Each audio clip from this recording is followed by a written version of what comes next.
Seperti dikutip BBC.com, ketiga pemimpin dari Australia, Amerika, dan Inggris berhasil menyepakati dan rincian baru terkait proyek pembangunan kapal selam bertenaga nuklir generasi masa depan, yang baru kali ini disebut sebagai AUKUS Class. Poin dari perjanjian trilateral tersebut adalah Australia untuk tahap pertama akan menerima atau mengakuisisi setidaknya 3 kapal selam bertenaga nuklir dari Amerika. Di bawah panji Fakta AUKUS, ketiga negara juga akan bekerja sama untuk membuat jenis kapal selam baru yang menggunakan teknologi mutakhir, termasuk reaktor yang dibuat oleh Rolls-Royce di Inggris. Program kapal selam bertenaga nuklir Australia dengan Amerika Serikat dan Inggris akan menelan biaya hingga 368 miliar dolar Australia atau setara dengan 3.770 triliun rupiah pada tahun 2055. Presiden Amerika Joe Biden menekankan bahwa kapal-kapal selam tersebut itu tidak akan memiliki senjata nuklir dan tidak akan membahayakan komitmen Australia untuk menjadi negara bebas nuklir.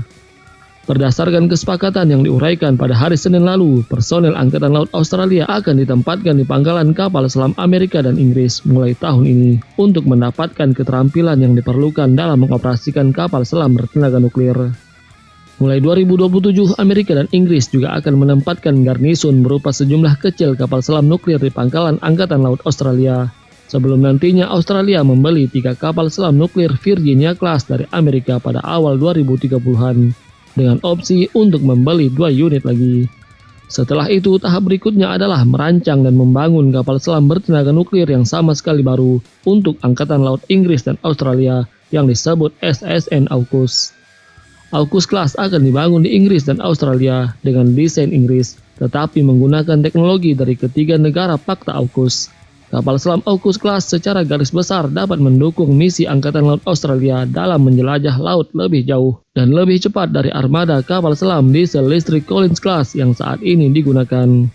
Meski tak membawa senjata nuklir, tapi dipastikan AUKUS Class akan dilengkapi rudal jelajah yang dapat menyerang sasaran di darat dan di laut. Amerika juga telah menjanjikan total dana 4,6 miliar US dollar selama beberapa tahun ke depan untuk membangun kapasitas konstruksi kapal selamnya dan meningkatkan pemeliharaan kapal selam nuklir Virginia Class. Perdana Menteri Australia Anthony Albanese mengatakan rencana pembangunan kapal selam nuklir akan menciptakan ribuan pekerjaan baru dan menandai investasi tunggal terbesar dalam kemampuan pertahanan Australia sepanjang sejarahnya. Dia juga mencatat bahwa perjanjian tersebut menandai pertama kalinya dalam 65 tahun dan hanya kedua kalinya dalam sejarah Amerika berbagi teknologi propulsi nuklirnya. Sementara Perdana Menteri Inggris mengatakan bahwa dalam 18 bulan sejak fakta itu diumumkan, tantangan terhadap stabilitas global semakin meningkat. Sebagai bagian dari kunjungannya ke Amerika, Sunak juga berjanji untuk meningkatkan pengeluaran pertahanan hampir 5 miliar euro selama 2 tahun ke depan untuk melawan ancaman dari negara-negara yang bermusuhan.